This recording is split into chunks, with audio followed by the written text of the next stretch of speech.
प्यारे साथियों, आप सभी का स्वागत है आपके अपने YouTube channel PICS learning classes में। तो आज शुरू करने जा रहे हैं क्लास 9th मैथमेटिक्स को, एक्सरसाइज 1.5 को। सबसे पहले इस वीडियो को आप लोग शेयर कर दीजिए और नए आए तो चैनल को सब्सक्राइब कर लीजिए।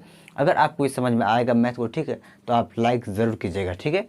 और कोई भी दिक्कत हो कमेंट में बताना ज़रूरी है, ठीक है। और उसमें आपको डिस्क्रिप्शन में टेलीग्राम का लिंक मिल जाएगा। टेलीग्राम में कोई भी चीज़ आपको अगर प्रॉब्लम हो तो फ़ोटो खींच के आप उसमें भेज सकते हैं, हम उसको सॉल्व करके आपको भेज देंगे, ठीक है।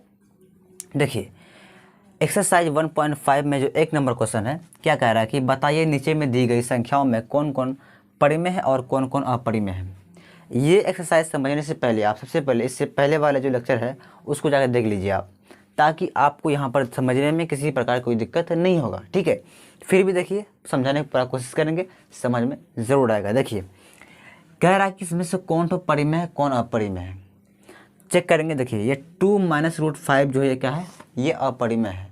अपरिमेय क्यों है ये भी देख लीजिए। देखिए यहाँ पर कि 2 - √5 का मान क्या होता है, तो √5 का जो मान होता है वो क्या होता है, ये 2.236 ... ये होता है। किसका, √5 का मान ये होता है, ठीक है। और √5 एक अपरिमेय संख्या है, तो इसका दशमलव प्रसार भी अपरिमेय ही है। क्यों, क्योंकि दशमलव के बाद अलग अलग संख्या आ रहा है और ये बढ़ते जा रहा है, ठीक है। अब इसको आप जब घटाइएगा 2 में इतना घटाइएगा तो क्या होगा, ये हो जाएगा कितना 0.236 माइनस आएगा क्या, फिर ... यहाँ माइनस क्यों आया, क्योंकि ये टर्म बड़ा है, इसके आगे माइनस है, इसलिए यहाँ पर भी क्या आएगा, माइनस आएगा। अब देखिए यहाँ पर यहाँ दशमलव के बाद 236 ... आ रहा है, यानी कि इस तरह से बढ़ते रहेगा। जब ऐसा अगर होगा तो ये कौन संख्या होगा, ये अपरिमेय होगा। जब ये अपरिमेय हुआ तो ये भी क्या होगा, ये भी अपरिमेय ही होगा, ठीक है। क्योंकि आपको मालूम है कि कोई भी दशमलव प्रसार, ठीक है, दशमलव के बाद अगर संख्या अलग अलग आ रहा हो और बढ़ते जा रहा हो, इसका मतलब कौन संख्या होता है, वो अपरिमेय संख्या होता है। उसी तरह से यहाँ वैसे हो रहा है कि दशमलव के बाद संख्या अलग अलग आ रहा है और ... है, इसका मतलब संख्या से बढ़ते रहेगा, ये मतलब कभी नहीं कटेगा, ये भी क्या होगा, अपरिमेय। जब ये अपरिमेय होगा इसका मतलब 2 - √5 भी क्या होगा, अपरिमेय संख्या होगा, ठीक है। ये एक नंबर क्या होगा, ये अपरिमेय होगा, अपरिमेय संख्या।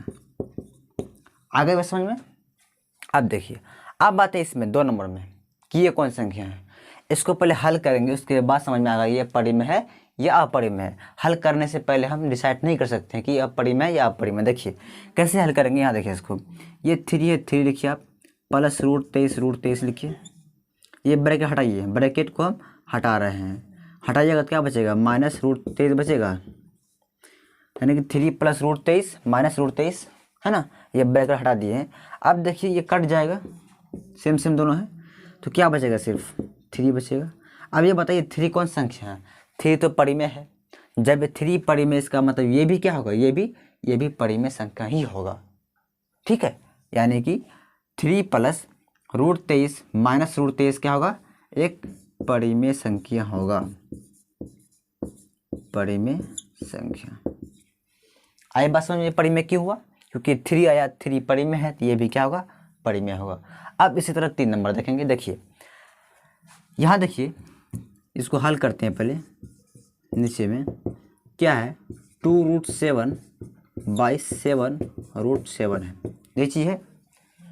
अब कुछ दिखाई पड़ रहा है कि यहाँ जो अंक है वही ऊपर में वही नीचे में, दोनों सेम है, इसका मतलब कट जाएगा, यानी कि √7 और √7 कट जाएगा, तो क्या बचेगा, सिर्फ क्या बचेगा, 2/7। अब बताइए 2/7 कौन संख्या होगा, परिमेय, क्योंकि p/q के रूप में है। जब ये परिमेय, ये भी क्या होगा, ये भी परिमेय संख्या होगा। कौन संख्या होगा, परिमेय संख्या। आए बस समझ में परिमेय क्यों हो गया, तो इस तरह से करेंगे। अब देखिए 4 नंबर भी देख लेते हैं, 5 भी देख लेंगे, ठीक है।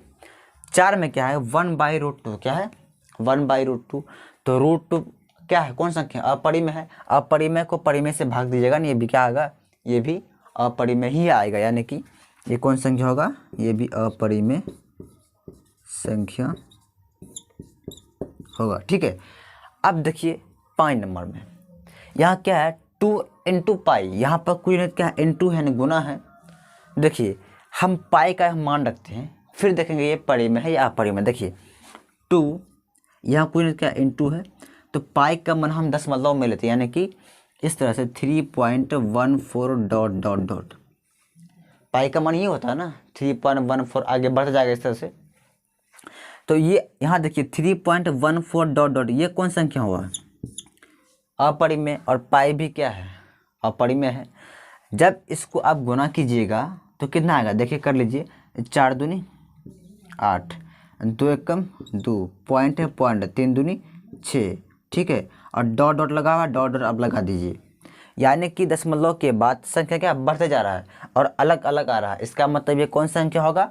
ये अपरिमेय होगा। जब ये अपरिमेय होगा तो 2 पाई भी क्या होगा? अपरिमेय संख्या होगा, ठीक है, क्योंकि पाई अपरिमेय संख्या है। उसके बाद पाई का मान ये होता है, दशमलव प्रसार कीजिए ये होगा, ठीक है। जब इसको गुना कीजिएगा तो 6.28 आया, तो 6.28, इसके बाद आगे कोई ना कोई संख्या आते रहेगा, डॉलर लगा हुआ है, इस तरह संख्या कोई भी आएगा क्या होगा? अपरिमेय होगा, यानी कि 2 पाई क्या होगा? अपरिमेय संख्या होगा। कौन संख्या होगा? अपरिमेय संख्या। आ गई बात समझ में? तो इस तरह से करेंगे, उम्मीद करते हैं आपको समझ में आ गया होगा, ठीक है। इसको आप नोट कर लीजिए, फिर आगे चलते हैं। चलिए इसको मिटाते हैं। इसके बाद 2 नंबर देखिए इसका। आप लोग एक तरफ से देखते रहिए वीडियो, ठीक है। ये नहीं कि कभी ये लेके कभी कभी अलग देखिए, कुछ अलग देख लिए, ऐसा नहीं। एक तरफ से आप देखते आइए, आपको समझ में आएगा, 100% गारंटी है, ठीक है। और फिर भी किसी तरह कोई दिक्कत हो तो इस यूट्यूब चैनल का जो डिस्क्रिप्शन होता है वीडियो के नीचे में, वहाँ आपको टेलीग्राम मिलेगा। उस डिस्क्रिप्शन में आप टेलीग्राम में जुड़ जाइए जाके, ठीक है। और कोई भी दिक्कत हो हमसे संपर्क आप कर सकते हैं, फिर उसका हम सॉल्व करके भेज देंगे, ठीक है। देखिए अब देखिए 2 नंबर में क्या कहता है क्वेश्चन। 2 नंबर में क्वेश्चन है,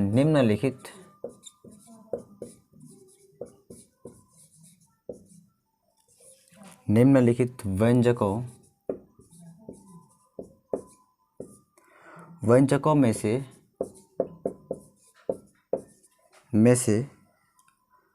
से प्रत्येक व्यंजक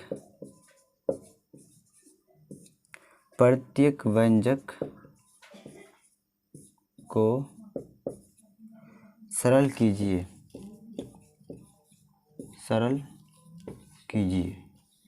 देखिए 1 नंबर पे है 3 + √3 ब्रैकेट है, फिर है 2 + √2। 1 नंबर का ये क्वेश्चन दिया गया है, ठीक है। इसको क्या करना है आपको कि निम्नलिखित व्यंजकों में से प्रत्येक व्यंजक को सरल करना है, यानी इस व्यंजक को आपको थोड़ा करना है, सरल करना है, ठीक है। देखिए कैसे करेंगे। यहाँ इंटू, इसका मतलब क्या? यहाँ गुना है। ब्रैकेट का मतलब ही क्या? गुना है। यानी कि हम क्या करेंगे, इस पूरे को इससे क्या करेंगे? गुना करेंगे। तो देखिए गुना करने का तरीका क्या होता है। यहाँ पर देखिए एक गुना होता है फॉर्मूला में आप कर सकते हैं, लेकिन यहाँ फॉर्मूला यूज़ नहीं होगा। क्यों? यहाँ 3 है, यहाँ 2 है, अलग अलग है। अगर सेम संख्या होता तो फॉर्मूला से हम कर लेते, लेकिन यहाँ फॉर्मूला से नहीं होगा। तो ऐसे करेंगे। देखिए सबसे पहले क्या करना है, ये जो पहला टर्म 3 है, इसको पहले 2 से गुना करेंगे। कैसे करेंगे? 2 से। तब बताइए 3 दूनी कितना होगा? 6। क्या होगा? 6। इससे भी कर लिए, ठीक। अब फिर इस 3 को एक बार √2 से करना है, यानी कि एक बार 3 को 2 से करेंगे, फिर 3 को √2 से करेंगे। आप देखिए इसके आगे में प्लस है, इसके आगे में प्लस, तो प्लस और प्लस क्या होता है? प्लस होता है, ठीक। फिर 3 × √2 क्या होगा? 3 √2 होगा, यानी कि 3 कहाँ? रूट के बाहर ही रहेगा।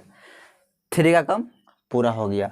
अब 3 के इस बगल में कौन है? √3 है। अब √3 का कम बाकी है। अब इसको करेंगे, देखिए कैसे करेंगे। फिर देखिए अब फिर √3 को 2 से पहले करेंगे, जो भी आएगा यहाँ लिखेंगे, फिर उसके बाद √3 को √2 से गुना करेंगे।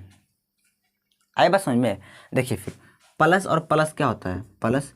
√3 × 2 क्या होगा? तो 2√3 हो जाएगा, यानी 2 आगे में आ जाएगा, √3 रहेगा।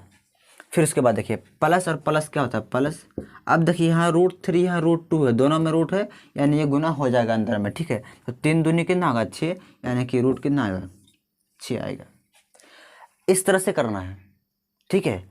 अब उसके बाद देखिए क्या कुछ इसमें कॉमन वगैरह कॉमन आएगा क्या? कॉमन तो कुछ नहीं आ रहा है, ठीक है। बाकी यही आंसर हो जाएगा, क्या होगा ये, यही इसका आंसर हो जाएगा, ठीक है। तो इस तरह से करते हैं आप, इस तरह का बहुत सारा मैथ मिल जाएगा आपको। इसका 2 नंबर देखिए, एक बार फिर समझ ले कैसे किए हैं। देखिए कुछ नहीं किए, एक बार इस 3 को 2 से गुना करेंगे, फिर इस 3 को √2 से करेंगे, फिर उसके बाद √3 को 2 से करेंगे, फिर √3 को √2 से करेंगे। यानी एक बार इसको इस दोनों से करेंगे, ठीक, फिर उसके बाद √3 को इन दोनों से करेंगे, बस और कुछ नहीं करना है। उसके बाद जोड़ना घटाना है, तो यहाँ पर सब अलग अलग है, जुड़ेगा ही नहीं, तो नहीं जुड़ेगा, यही आंसर हो जाएगा। अब इसका 2 नंबर देखिए, 2 नंबर में देखिए क्या है, 3 + √3 × 3 - √3, यही है। देखिए यहाँ देखिए, इसमें देखिए दोनों सेम है, यानी कि यहाँ भी 3 है, यहाँ भी 3 है, यहाँ भी √3, यहाँ भी √3, सिर्फ खाली चिन्ह अलग अलग है। तो यानी कि एक फार्मूला आपको याद होगा, वो ये फार्मूला होता है कि a² - b² बराबर होता है a + b × a - b। अब चाहें तो डायरेक्ट आप इस फॉर्मूला से कर सकते हैं, या आप जैसे अभी ऊपर में कहे थे वैसे भी कर सकते हैं इसको, इस टर्म में। क्यों? क्योंकि देखिए यहाँ 3 है, यहाँ 3 है, यानी कि यहाँ अगर a मानेंगे इसको, ये भी a होगा, ये b मानेंगे, ये भी क्या होगा, b होगा। यानी कि दोनों सेम है ना, यहाँ भी 3, यहाँ भी 3, यहाँ भी √3, यहाँ भी √3, वही चीज़ ना, यहाँ a, यहाँ b, तो यहाँ भी b, सिर्फ यहाँ प्लस, यहाँ भी क्या है, माइनस है, प्लस माइनस यहाँ भी है, यहाँ यहाँ प्लस, यहाँ माइनस, यानी कि ये इस फॉर्मूला में आ जाएगा। अब चाहे तो इस तरह भी कर सकते हैं, कोई दिक्कत नहीं, ठीक है। लेकिन अब जब फार्मूला में आता है, फार्मूला में कर लेते हैं ना, तो क्या होता है फार्मूला, a² - b² होगा। यानी अगर इस रूप में हुआ तो ये फार्मूला लगेगा, तो क्या होगा, यहाँ पर देखिए 3 है, तो क्या होगा, 3 का स्क्वायर हो जाएगा, फिर क्या है, माइनस है, माइनस देंगे, b², b क्या है, √3 है, यानी कि √3 का होल स्क्वायर, ठीक है। कैसे किया देखिए, इसको आप a समझ लीजिए, इसको b समझ लीजिए, इसको भी a समझ लीजिए, इसको भी b समझ लीजिए। तो a b यानी कि a + b a - b, a + b a - b, formula क्या होता है, a² - b², यानी कि जो a है उसका स्क्वायर माइनस जो b है उस b का स्क्वायर, ठीक है। देखिए आप 3 का स्क्वायर क्या होता है, 9 होता है, 9 होगा, माइनस √3 का स्क्वायर क्या होगा। देखिए जब भी स्क्वायर आता है, रूट क्या होता है, हट जाता है, रूट खत्म हो जाएगा, तो सिर्फ क्या बचेगा, 3 बचेगा, ठीक है। आप घटाइए, 9 में 3 गया जाए, कितना बचेगा, 6 बचेगा, यही 6 क्या होगा, इसका आंसर होगा, ठीक है। इसमें जितना भी क्वेश्चन है, ठीक है, सभी इसी तरह से बनेगा, जैसे कि 1 2 3 4, चारों किस तरह बनेगा, इसी तरह से बनेगा, ठीक है। इसको नोट कर लीजिए, फिर आगे चलते हैं। अभी चलिए इसको मिटाते हैं। 3 नंबर भी समझ ही लीजिए, है ना, इसी का 3 नंबर, यानी कि 2 का 3 नंबर बिल्कुल इसी तरह से बनेगा। देखिए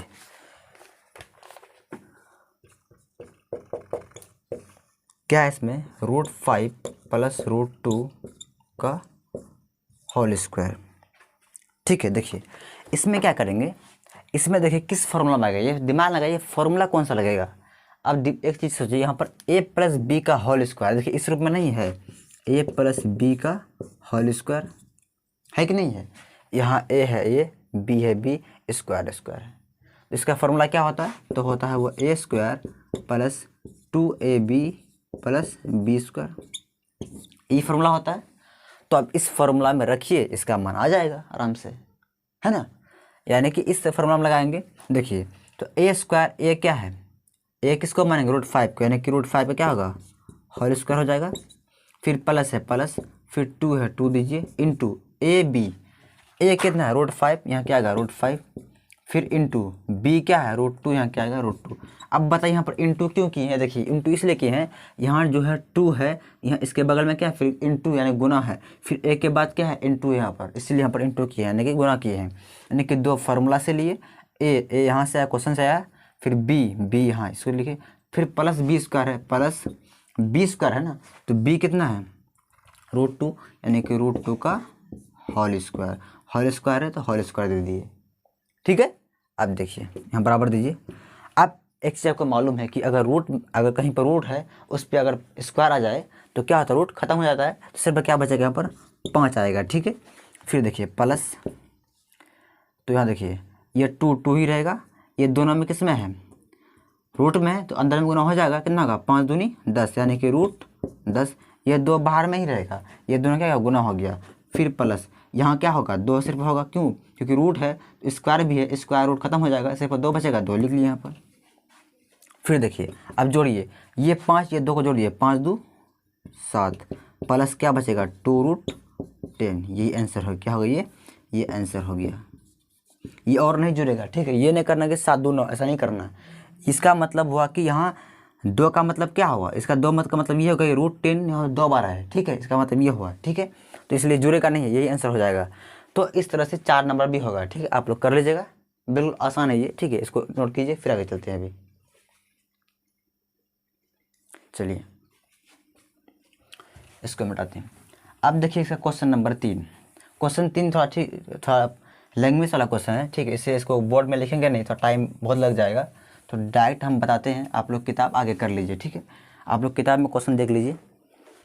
क्वेश्चन नंबर 3 देखिए, कह रहा है कि आपको याद होगा कि पाई को एक वृत्त की परिधि है ना, मान लीजिए सी, यानी कि जो वृत्त की परिधि होता है, ठीक है, क्या मानेंगे इसको, सी मान लीजिए, यानी सी भी होता है, यानी कि सी को क्या बोलते हैं, वृत्त की परिधि होता है। ठीक है, और उसके व्यास मान लीजिए डी, तो व्यास डी होता है ना, यानी कि देखिए यहाँ पर ये क्या है, कोई वृत्त है, ये जो यहाँ तो घूमे जो, ये जो इसी को परिधि बोलते हैं ना, तो परिधि को हम सी से भी डिनोट करते हैं। उसी तरह से उसके व्यास किसको बोलते हैं, ये दूरी को, यहाँ से दूरी है, ये व्यास हुआ ना, तो व्यास को हम डी से भी डिनोट दर्शाते हैं। तो वही चीज़ है कि उसके व्यास मान लीजिए डी, व्यास को क्या मान लेंगे, डी मान लेंगे, कि अनुपात से परिभाषित किया जाता है, अर्थात पाई बराबर सी बाई डी, यानी कि पाई बराबर, क्वेश्चन यहाँ पर 3 नंबर का ना, 3 नंबर दे दीजिए, पाई बराबर क्या है, सी बाई डी। ठीक है, यह इस तथ्य का अंतर्विरोध करता हुआ प्रतीत होता है कि पाई अपरिमेय है। इस अंतर्विरोध का निराकरण आप किस प्रकार करेंगे। देखिए इसका कहने का मतलब ये हुआ कि पाई तो अपरिमेय है ना, और सी बाई डी किस रूप में, पी बाई क्यू के रूप में, ये परिमेय हो गया, तो कभी भी अपरिमेय के बराबर हो सकता है, नहीं हो सकता है। ये तो जानते हैं ना आप ना, क्यों, क्योंकि पाई अपरिमेय है और सी बाई डी किस रूप में है, परिमेय है, तो ये दोनों कभी बराबर होगा, नहीं होगा। इसलिए आप कैसे इसको बताएंगे, लेकिन यहाँ हम कहेंगे कि नहीं, ये दोनों क्या है, बराबर है। क्यों, इसका भी रीज़न हम देते हैं अभी। देखिए ये सी क्या है, तो ये परिधि है, तो वृत्त की परिधि क्या होता है, आपको मालूम होगा कि जो वृत्त की परिधि या सी बोले, है ना, तो क्या होता है 2 पाई आर होता है। आपको ये मालूम होगा क्या होता है, 2 पाई आर होता है। तो आप जब भी वृत्त में आप कहीं क्वेश्चन बनाते होंगे वृत्त परिधि निकालने के लिए, तो उस वक्त आप पाई का मान क्या लेते होंगे, 22/7, यही ना। लेकिन अगर हम पाई के स्थान पर अगर हम 3.14 अगर लेंगे, ठीक है, तो बताइए कैसा मान आएगा, अपरिमेय संख्या आएगा। यानी कि अगर मान लीजिए कोई वृत्त है, उसका त्रिज्या कितना है, मान लीजिए 2 सेंटीमीटर है, कितना है 2 सेंटीमीटर, हम मानते हैं ऐसे कोई वृत्त है जिसका त्रिज्या 2 सेंटीमीटर है, तो इसका हम वृत्त की परिधि अगर निकालें बोले तो कैसे करेंगे, ऐसे ही करेंगे ना, 2 इंटू मान लीजिए पाई का मान क्या होता है, तो 3.14 डॉट डॉट इस तरह होता है ना, और आर कितना 2 है, जब गुना कीजिएगा ना इसको तो वो अपरिमेय संख्या ही होगा। क्यों, क्योंकि जब गुना कीजिएगा, गुना कर दे क्या, आप कर लीजिएगा, तो पॉइंट के बाद अलग अलग संख्या आएगा, तो वो अपरिमेय होगा। इसका मतलब कि जो वृत्त की परिधि होता है वो हमेशा क्या होता है, वो अपरिमेय ही होता है। इसका मतलब सी का यहाँ पर क्या होगा, ये अपरिमेय होगा। जब सी अपरिमेय होगा, इसका मतलब सी बाई डी क्या होगा, अपरिमेय होगा। जब सी बाई डी अपरिमेय है तो पाई इसके बराबर होगा कि नहीं होगा, क्योंकि पाई भी अपरिमेय है, ये भी क्या हो गया, अपरिमेय। देखने में भले ही ये परिमेय लग रहा हो, लेकिन ये परिमेय है नहीं। क्यों, क्योंकि सी जो है ये क्या है, वृत्त की परिधि है, और वृत्त की परिधि हमेशा क्या होता है, अपरिमेय होता है। इस बात को आप दिमाग में सेट कर लीजिए, ठीक है। इसका रीज़न क्या होगा, यहाँ लिख देते हैं, देखिए यहाँ पर इसका रीज़न ये हो जाएगा यहाँ लिखेंगे, देखिए सी एक, या वृत्त की परिधि लिख दीजिए ना, वृत्त की परिधि, या ब्रैकेट में सी कर दीजिए ना, वृत्त की परिधि यानी कि सी एक अपरिमेय संख्या है। जब ये अपरिमेय संख्या होगा इसका मतलब पाई बराबर क्या होगा, सी बाई डी हो जाएगा। यही हो गया इसका रीज़न। आगे समझे आपको क्यों ऐसा हुआ? क्योंकि सी अपरिमेय संख्या होता है, यानी कि सी किसको बोलते हैं, मतलब कि वृत्त की परिधि को। जब ये अपरिमेय होगा, ये पूरा अपरिमेय, तो अपरिमेय बराबर हो सकता है। आगे बस समझ में। तो आज यहीं तक रखते हैं, फिर इसके आगे कल हर का परिमेय कल देखेंगे, ठीक है। देखिए एक 4 नंबर क्वेश्चन और एक और है कि संख्या रेखा पर इसको निरूपित कीजिए। देखिए संख्या रेखा पर निरूपित करने के लिए हम पहले भी बताए हैं, सेम वैसी तरह बनेगा ये भी, ठीक है। तो इसको हम आप देख लीजिएगा, उसको हो जाएगा वहीं से, ठीक है। लेकिन 5 नंबर कल बताएंगे, ठीक है। ये हरों का जो परिमेयकरण करना वो कल बताएंगे, ठीक है। इस वीडियो को आप लोग शेयर कर दीजिए और इसको नोट कर लीजिए, फिर कल आएंगे, ठीक है। बाय।